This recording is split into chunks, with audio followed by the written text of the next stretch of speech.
আগামী যে গল্পটা আসতে চলেছে তার একটা ছোট্ট অংশ আমি পাঠ করছি। লেখক কি ভালো লিখেছেন খালি শোনো।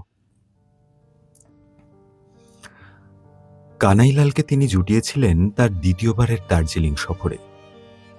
সেবার পাহাড়ে শো করে ফেরার পথে সত্যপ্রকাশ যে হোটেলে উঠেছিলেন, পরের দিন সন্ধ্যায় ধস নামায় সে হোটেল নিমেষের মধ্যে গিরিখাতে হারিয়ে যায়।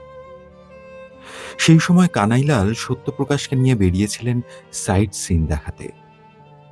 ফিরে এসে এমন কাণ্ড ঘটে গেছে জেনে তার মাথায় বাজ পড়ে, কারণ সেই হোটেলটাই ছিল তাদের রুজিরুটির একমাত্র সম্বল। ধস নেমে সেটা তো গেলই, তার পাশাপাশি কানাইলালের বাবা মাকেও অকাল মৃত্যুর মুখে ঠেলে দিল। ভাগ্যের পরিহাসে নিমেষের মধ্যেই অনাথ হয়ে যাওয়ার যন্ত্রণাটা কানাই সহ্য করতে পারেনি। সঙ্গে সঙ্গে প্যানিক অ্যাটাকে তার জ্ঞান হারায়। সত্যপ্রকাশ আর এক মুহূর্ত নষ্ট করেনি। কানাইকে নিয়ে অবিলম্বে নিকটবর্তী হাসপাতালে পৌঁছন। তারপর চলে গোটা দিন পাঁচেকের পর্যবেক্ষণ। 6 দিনের মাথায় ডাক্তার জানান কানাই এই আঘাত সহ্য করতে পারেনি। খুব গভীরভাবে তার মস্তিষ্কে প্রভাব ফেলেছে বিষয়টা।